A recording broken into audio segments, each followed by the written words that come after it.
When talking about real estate prices, there are several different metrics, but how do we know which ones we should use and when? In this video, I'm going to be talking about the differences between the average, the median, and the benchmark prices. So stay tuned.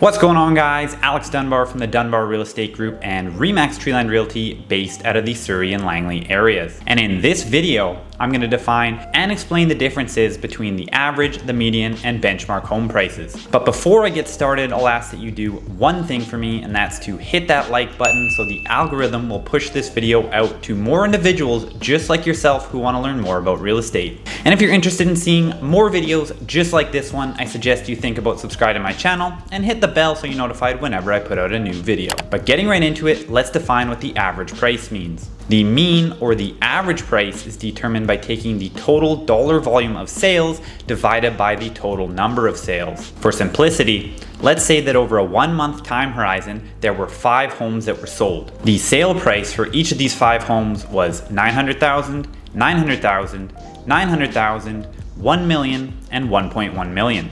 If we add these numbers up, we get 4.8 million. Now, if we divide this by 5, this gives us 960,000, which is the average sale price. Something to keep in mind here is that the average price can be skewed in one direction or the other if there is an outlier either very low or very high. And in the real estate market, it's typically on the very high side. For this reason, it's best to use the average price statistic when you have a large sample size. For example, let's say that the majority of homes were sold in the range that I just mentioned, but we had one sale that was upwards of $2 million.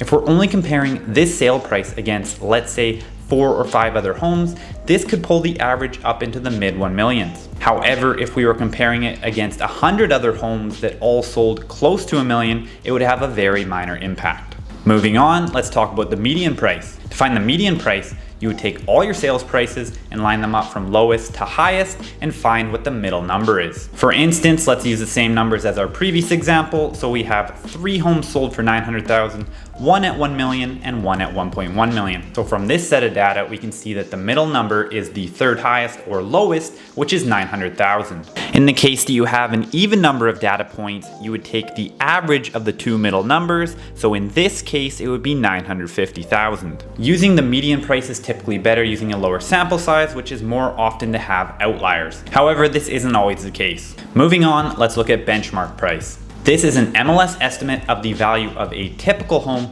in a given community based on a combination of typical features. These are things such as the age, size, number of bedrooms, and number of bathrooms. The benchmark price is what you'll most typically see when realtors are talking about statistics. It's generally believed that it provides a clearer picture versus traditional tools such as the median and the average because it takes into account things that they do not. Basically, it's a more stable price indicator than average prices because it tracks changes of the middle range or typical homes and excludes the extreme high and low end of properties. For example, let's look at how they define a typical single-family detached home in Surrey. As you can see, they take quite a few characteristics into account, looking at above ground bedrooms, total bedrooms, below ground bedrooms, exterior walls, the number of bathrooms, and the square footage, just to name a few. So in this example, we can see that a typical single-family detached home in Surrey has 5 bedrooms, 3 bathrooms, and an attached side-by-side garage, just under 2,000 square feet,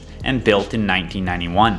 This information was taken from the MLS HPI Benchmark Attribute Report, which I'll provide a link of down below. It provides explanations of different property types in different areas ranging from condos to townhomes to single-family homes, even looking at differences between 1-story and 2-story detached. So now that you've got a better idea of what each of these statistics mean and when they should be used, let's look at how they can be used in combination. So when the benchmark price is greater than the average price, this means it's typically a buyer's market. Conversely, when the average price is greater than the benchmark price, this typically means we're in a normal or balanced market. Additionally, when the median price is close to being equal to the benchmark price, this also signals that we're probably in a balanced market. And lastly, when the median price is greater than the benchmark price, this typically signals that we're in a seller's market. Now, specifically looking at median home prices, if they're increasing on a month-over-month basis, here's a few things you can expect. As a buyer, you're probably going to be against a lot of competition. It's going to be a challenging market, and most homes are going to sell for over list price. As a seller, this is a great market to sell in, and typically you can expect multiple offers and a great sale price. Now, if median homes are decreasing,